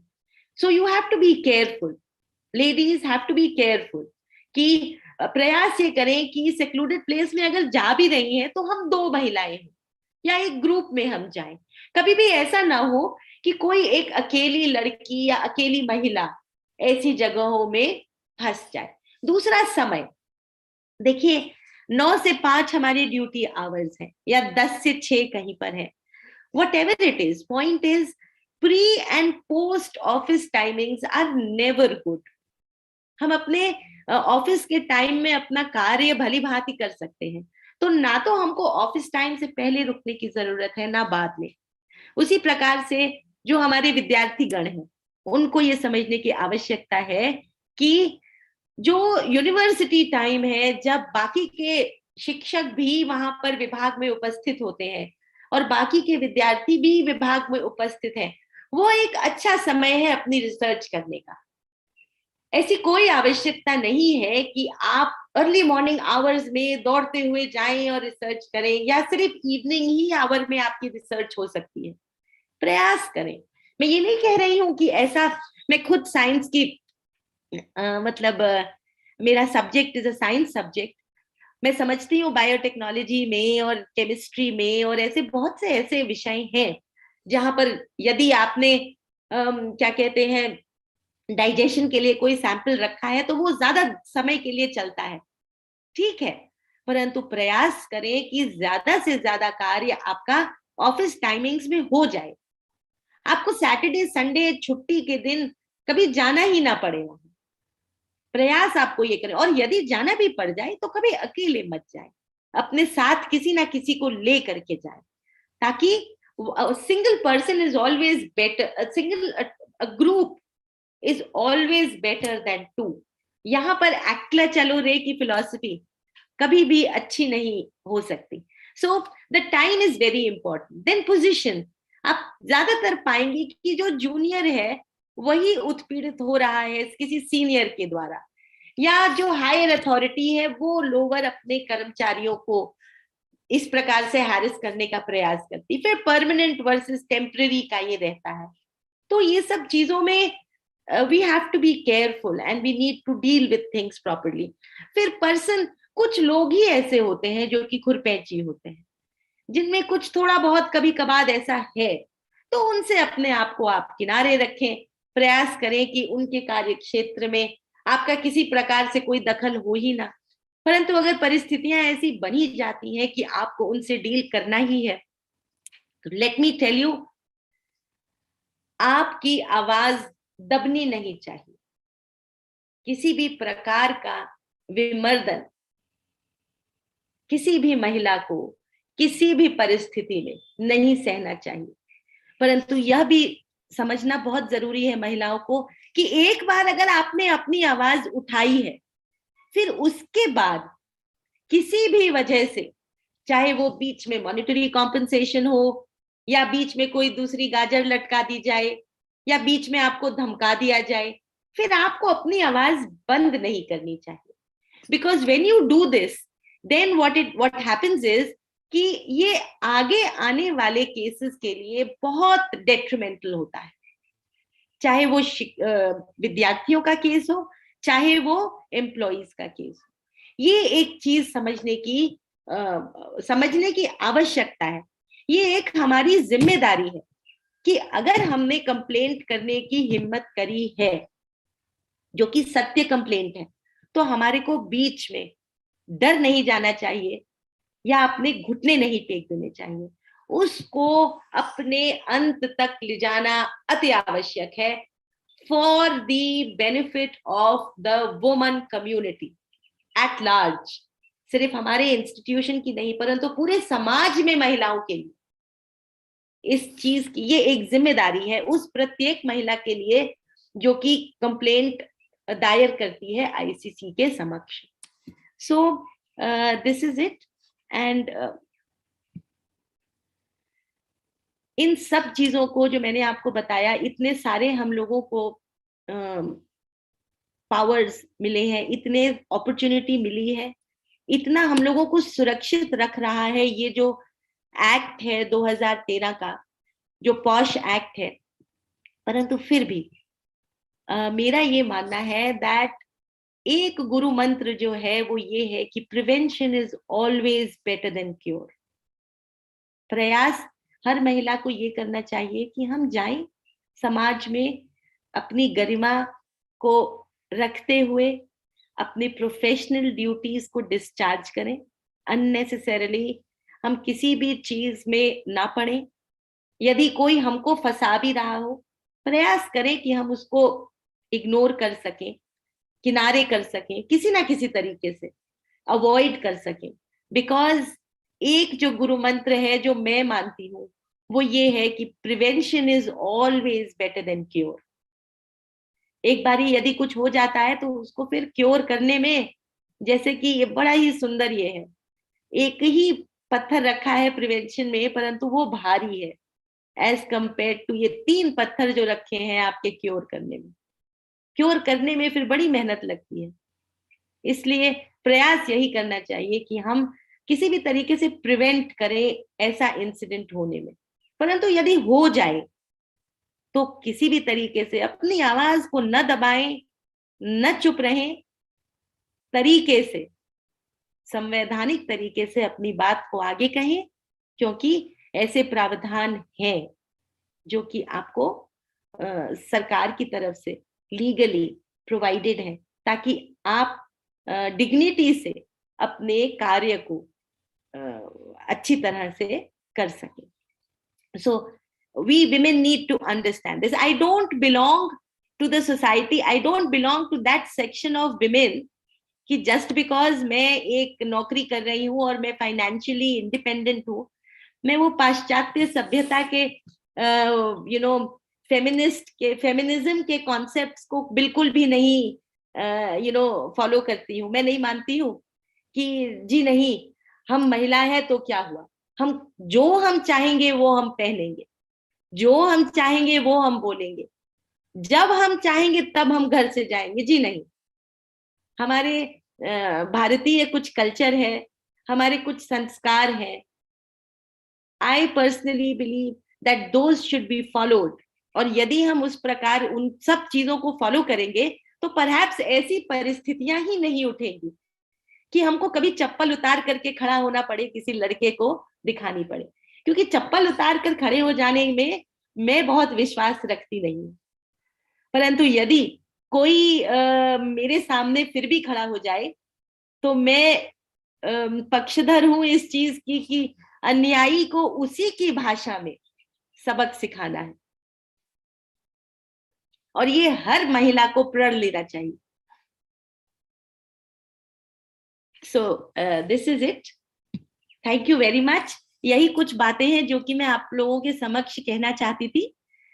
बहुत सारे ऐसे एक्सपीरियंसेस रहे हैं मेरे while I have been chairperson, जो कि मैं साझा कर सकती हूँ, एक्सप्लेन कर सकती हूँ. बट मंजुला जी ने मुझसे कहा था कुछ थोड़ा सा डिटेल्स बताइएगा आईसीसी के विषय में, ताकि हमारे यहाँ पर टीचर्स को और स्टूडेंट्स को पता चल सके, उनको कुछ थोड़ी सी वो हो. तो मैंने ये कहा, तो आपके अगर कोई क्वेरीज हैं या कोई भी ऐसी चीजें हैं जिस पर आप कभी भी मुझसे संपर्क करना चाहें, ये मेरा ईमेल है और ये मेरा मोबाइल नंबर है.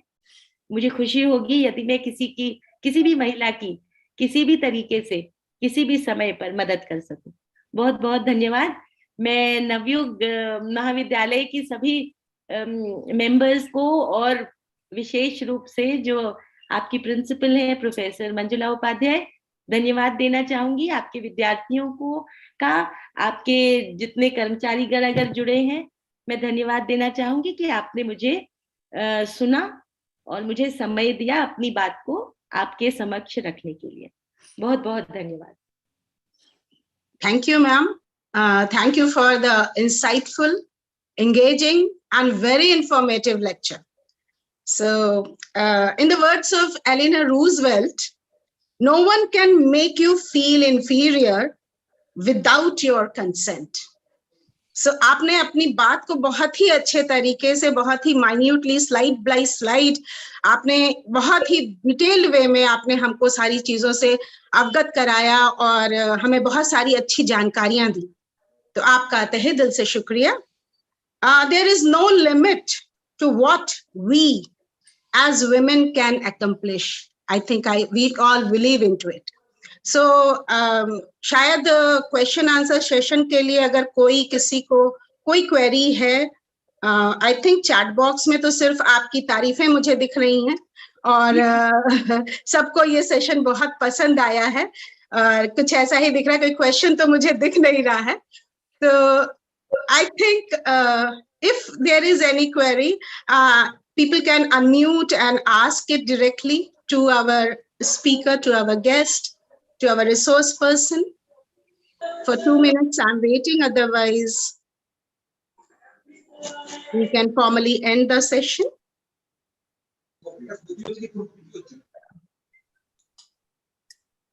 सीमा मैम, कोई क्वेश्चंस तो पूरे सेशन में नहीं आए है ना. मैम ने इतने अच्छे से एक्सप्लेन करी कि क्वेश्चन की जगह ही नहीं है. Thank you ma'am. आप आगे प्रोसीड करिए इस चीज. Okay. वो हमारे with the words of Nora Ephron, above all, be the heroine of your life, not the victim. Now, अब मैं अपने head of IQAC doctor Geetali Rastogi ji से अनुरोध करूंगी कि वो औपचारिक धन्यवाद ज्ञापन से कार्यक्रम का समापन करें। मैम मुझे थोड़ा कुछ कहना था। Okay, yes, Pratima has some query, I think. Before that, so okay, I think Pratima is going to ask something. Yes ma'am. नमस्कार मैम, बहुत बहुत धन्यवाद, आपने हम लोग को बहुत एनलाइटेड लेक्चर दिया और बहुत चीजें समझाई। इसी के साथ मैं आपको मेरे सामने एक इंसिडेंट हुआ था कि the girl was there is a park in front of my house, और वो रात के 1 बजे अकेले लड़की वॉक करने आई, और जब हम लोगों ने उसको रोका कि अकेले 1 बजे क्यों आप यहाँ पर वॉक कर रही हैं, डर भी लगता है, बिल्कुल सन्नाटा था, तो वो लड़की मेरे अपने और भी फ्रेंड्स को लेके आके मेरे ही ऊपर वो मेरे साथ मतलब उस तरीके से उसने बात करी कि if a boy can come at night and he can roam about, then why not me? And she was a girl from our own colony. तो उस समय मैं थी और हमारे साथ और भी 1-2 एजेड लोग थे, तो उनको मैं उस लड़की को जब मैंने आज आपकी बात सुनी तो मुझे यही लगा कि ऐसे फेमिनिज्म के नाम पे लड़कियां जब ऐसे हम लोगों को आंसर्स देती हैं तो हमें क्या करना चाहिए, क्या छोड़ देना चाहिए उनको? कि बहुत समय ऐसा हम लोग उनको सिक्योरिटी के लिए बोलते हैं, बट कहते हैं कि नहीं, अब रात के 12 बजे पार्क तो सबका है, हम जब चाहे आ सकते हैं, ये ऐसी बातें होती रहती हैं। जी जी जी, बिल्कुल बिल्कुल। प्रतिमा जी ना? जी जी जी, प्रतिमा जी, आप जो बात कह रही हैं वो बिल्कुल ठीक कह रही हैं। इसी वजह से मैंने वो लास्ट स्लाइड में जो 4 बातें लिखी हैं उसमें से टाइम और प्लेस बहुत इम्पोर्टेंटली लिखा, और ये दुर्भाग्य ही है कि हम लोग वेस्टर्नाइज्ड कल्चर को इतना ज्यादा फॉलो करने लगे हैं दैट हम इस बात का नहीं ध्यान रखते हैं दैट उसके जो डेट्रीमेंटल इफेक्ट्स हैं वो क्या होंगे। अब जो आप बात कह रही हैं, अगर आप दिल्ली मेट्रो में निकल जाए कभी, अब यहाँ की मेट्रो में मैं कभी नहीं गई हूँ, वो यहाँ का मैंने 11 बजे बंद भी हो जाती है, दिल्ली में बंद हो जाती है, परंतु दिल्ली में सुबह से लेकर शाम तक आपको हर डिब्बे में ऐसे कपल्स मिलेंगे जो कि इस प्रकार की अभद्रता, कभी कभी अभद्रता तो नहीं कहूंगी, इस प्रकार की अशोभनीय हरकतें कर रहे होते हैं जिसको कि कोई भी सभ्य समाज एक्सेप्ट नहीं कर सकता, परंतु सब वहां खड़े चुपचाप, कोई आंखें चुराता है, कोई आंखें घूर कर देखता है उन सब हरकतों को, क्योंकि that is all that they can do. It is the responsibility of our institutions to try and teach our students to the maximum extent जो हम कर सकते हैं, उसके आगे हम कुछ नहीं कर सकते मैडम। हाथ जोड़ करके ही किनारे हट जाना होता है। अपने घर में अपनी बच्चियों को, अपने बच्चों को, सिर्फ बच्चियों को समझाने की बात नहीं होती है, अपने बच्चों को, अपने लड़कों को समझाना। मेरा ऐसा मानना है कि अगर आपको समाज को सुधारना है तो अपनी बच्चियों के पहले अपने लड़कों को भी समझाइए। बिल्कुल बिल्कुल। यह जो रूल है कि लड़कियों को शाम होते होते घर आ जाना चाहिए, ये सिर्फ लड़कियों के लिए नहीं है, हाँ, लड़कों के लिए, बच्चों के लिए रूल है। परंतु समाज में ऐसा होता है कि लड़के थोड़ा सा, उनके संग वो परिस्थितियां अगर गुजर भी जाती हैं तो उनके संग उतना इम्पैक्ट नहीं होता है ऐसे किसी हादसे का जितना महिला के संग हो जाता है। तो ये एक लड़की को समझने की बात है, और अगर वो नहीं, ये उसकी विवेक की बात है। इसलिए ज्ञान बांटना मुझे तो लगता है कि निरर्थक ही है। जितने ज्यादा बच्चों को जो कि हमारे से जुड़े हुए हैं शिक्षण संस्थानों में, या हमारे परिवार के बच्चे हैं, या समाज में वो बच्चे जो कि हमारी बात सुनने के लिए तैयार हैं, जितनों को हम ये समझा सिखा सकें उतनों को समझाने सिखाने का प्रयास करना चाहिए, और अवश्य करना चाहिए, मेरा ऐसा मानना है। बिल्कुल, अपनी कोशिश कर लेनी चाहिए, फिर कोशिश पूरी करनी चाहिए, परंतु उसके बाद we can not, because you know they can even take complain against you itself. Yes, आप पर उल्टा पड़ जाए कहीं, वो डिसर्निंग आप ही को देखना पड़ेगा कि किस लेवल तक कह सकता है कोई। और आप ही का केस नहीं है मैम, हर एक का केस है ये। जी जी जी, thank you so much ma'am. ये एक प्रश्न था जो मुझे लगता था कि कहीं से कोई, ऐसा हर जगह हो रहा है प्रतिमा जी। मैं आपको दिल्ली का तो केस मेट्रो का बता ही रही हूँ आप विश्वास नहीं करेंगी, उस मेट्रो में मैं जब गई तो मुझे विश्वास नहीं हुआ कि ये मैं भारत में चल रही हूँ। जी। जब मैं पुर्तगाल गई थी तो पुर्तगाल में एक ऐसा ही इंसिडेंट मैंने वहां पर मेट्रो में देखा। There was a couple, they were physical metro में। तो जो हमारा जो इंडियन डेलीगेशन था वो सेमिनार वाला, हम लोगों की समझ नहीं आया कि हम कहाँ देखें, और मैं अकेली महिला थी उस डेलीगेशन में। तो मेरी तो समझ में यही नहीं आया कि मैं कहाँ कौन से गड्ढे में जाकर के गड़ जाऊं, क्योंकि हमारा संस्कार जो है वो ये नहीं परमिट करते हैं। जी जी बिल्कुल। और वैसी ही चीजें मैंने यहाँ दिल्ली मेट्रो में भी देखी हैं। जी ये दुर्भाग्य है। जी मैम, जी thank you so much. Deepa ma'am, कभी जैसे दीपा मैम जैसे कमिटी को कंप्लेन आती है तो हमें वो जेन्युइन है कि नहीं, ये कैसे पता चलेगा? क्योंकि हमेशा कोई एविडेंस हो ऐसा कोई जरूरी नहीं, बहुत ही थिन लाइन है कि वो फेक कंप्लेन है कि सही कंप्लेन है। तो मैं आपको प्रूफ कहाँ से लाएंगे? जो साक्ष्य हैं वो कभी मुश्किल कभी हो सकता है साक्ष्य के अभाव में, अगर किसी ने गलत किया भी हो वो बरी हो जा रहा हो, मतलब छूट जा रहा हो। निश्चित रूप से होता है। जो मैंने आपको केस बताया था उस केस में ऐसा ही हो रहा था, साक्ष्य कहीं से नहीं मिल पा रहा था। परंतु मैं आपको बताऊं कि झूठ के पांव होते नहीं है मंजुला जी। तो यद्यपि उस महिला ने गलत कंप्लेंट दी थी, परंतु फिर भी कैसे वो केस सॉल्व हुआ? ऐसे हुआ कि उस महिला ने वो आई ही नहीं कमिटी में अपना केस प्ली करने। आप बात समझ रही हैं? तो जब कंप्लेनेंट को बुलाया गया, कमेटी ने कहा आकर अपना पक्ष आप रखिए, उन्होंने नहीं रखा। और साथ ही साथ जब कमेटी अपनी हियरिंग करती है और एक के बाद दूसरी के बाद तीसरी हियरिंग करती है, तो धीरे धीरे विटनेसेस को जब सुनती है तो आप पाएंगी कि कहीं ना कहीं से आपको कोई ना कोई सुराग अवश्य मिल जाती है। कमेटी को कभी कभी थोड़ा मेहनत ज्यादा करनी पड़ती है, परंतु कहीं ना कहीं से विटनेसेस के माध्यम से या जो सर्कमस्टेंसेस होती हैं उनको एक दूसरे से कोरोबोरेट करके कहीं से कहीं सर्कमस्टेंशियल एविडेंस कभी मिल जाती है, और कभी कभी तो साक्ष्य सामने होते हैं। और इससे भी ज्यादा ये जो कमेटी बनाई गई है इसमें 50% महिलाएं रखी गई हैं, और उनमें से प्रयास ये किया जाता है कि जो सीनियर महिलाएं हैं, जो अनबायस्ड महिलाएं हैं, उनको आप इस कमेटी में रखें। परंतु ये भी एक बहुत ही रिलेटिव टर्म है। What is unbiased to you? कैसे पता चलेगा कि वो महिला अनबायस्ड है?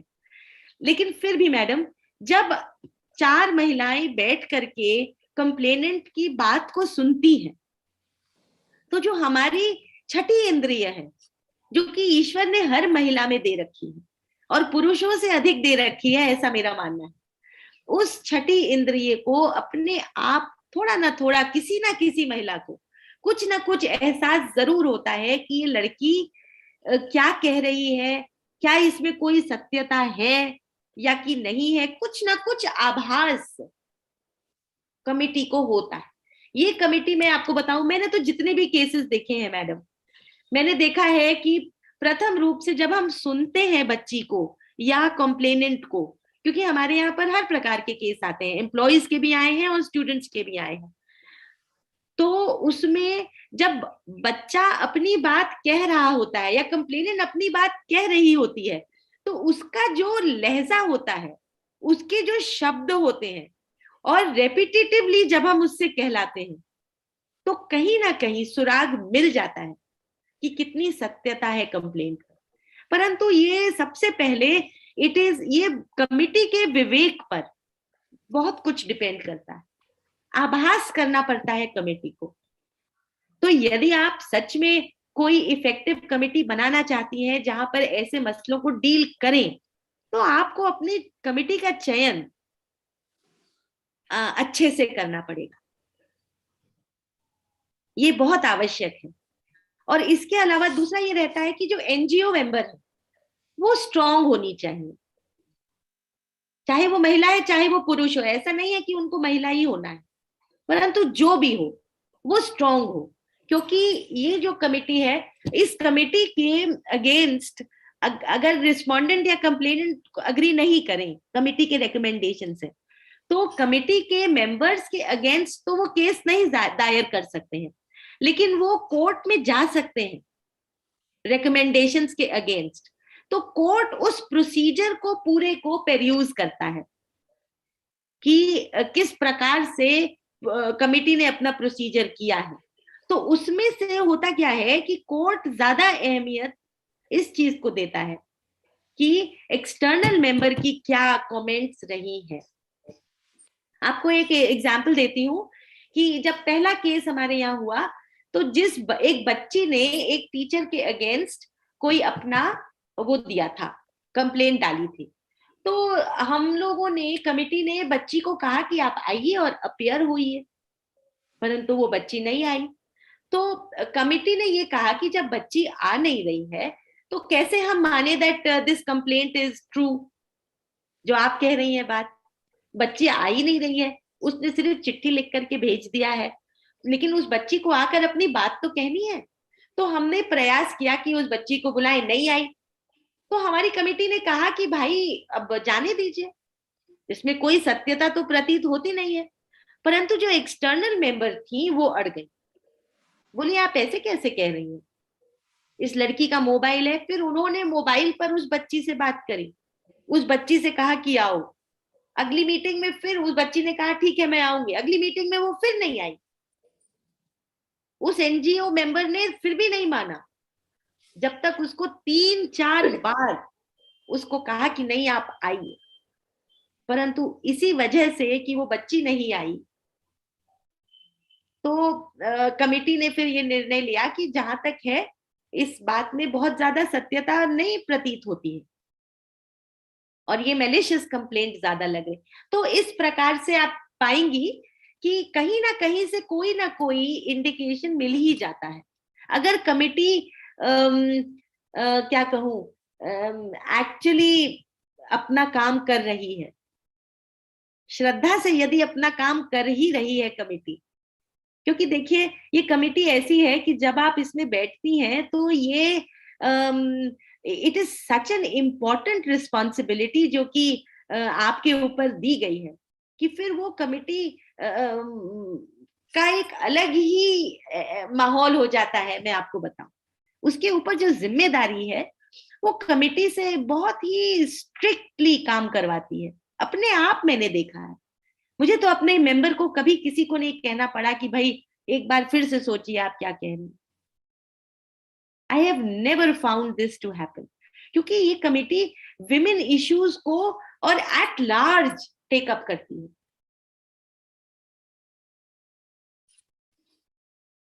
और इसके अलावा दूसरा कोई तरीका नहीं है। कई बार ऐसा होता भी है कि कई कंप्लेंट्स जो होती हैं सही होती हैं और साक्ष्य के अभाव में या किसी भी वजह से रह जाती हैं, ऐसे भी केसेस होते हैं। मैं नहीं कहूंगी कि कमिटीज बायस्ड नहीं होती हैं, मैं नहीं कहूंगी, होती भी हैं, परंतु जब 4 मेंबर होते हैं या और जो एक्सटर्नल मेंबर होता है, इन सब का कहीं ना कहीं पर कुछ ना कुछ ऑब्जेक्शन कहीं ना कहीं आ ही जाता है। परंतु विधि का जो लिखा है वो तो विधि का लिखा ना मेटन हारे। अगर विधि में लिखा ही है कि भाई डिफेंडेंट को स्कॉट फ्री निकल जाना है यद्यपि उसने गलती करी है, तो क्या किया जा सकता है। Thank you, ma'am. Thank you once again for satisfying the query of our principal and Dr. Pratima Ghosh of Commerce Department. Now, I again request our IQAC head, Dr. Geetali Rastogi, to propose the vote of thanks, and just this session should end. Thank you. Thank you, Seema. Thank you, Seema. आज का ये व्याख्यान नवयुग कन्या महाविद्यालय की IQAC team के द्वारा आयोजित किया गया। विषय का चयन सचमुच बहुत ही अच्छा था और प्रासंगिक भी था, इसमें कोई भी शक नहीं है, कोई भी डाउट नहीं है। लेकिन मेरा भी अपना कुछ विचार है कि किसी को भी सशक्त शायद तभी बनाया जा सकता है जब तक कि उस व्यक्ति ने स्वयं ये सोच न लिया हो या ये ठान न लिया हो कि हमें सशक्त बनना ही है। तो चाहे हम कितनी ही उसको सुझाव देते रहें, चाहे कितनी ही उसके लिए लेक्चर्स कराते रहें, वो सशक्त नहीं हो सकता है। तो जब तक हम महिलाएं अपने आप को स्वयं सशक्त नहीं बनाएंगे, और सशक्त हमें हर तरीके से बनना पड़ेगा। अपने मस्तिष्क को जब हम सशक्त रूप से सोचने के लिए हम वो करेंगे, सही बात सोचेंगे, सही बात कहेंगे और सही बात को अपने अंदर इम्प्लीमेंट करेंगे, तभी दूसरे हमारे फॉलोअर्स बनते चले जाएंगे और हम भी सशक्त होंगे और हमारा समाज भी सशक्त हो पाएगा। तो ऐसा मेरा मानना है और मैं ज्यादा कुछ तो नहीं कहना चाहूंगी इस विषय पर।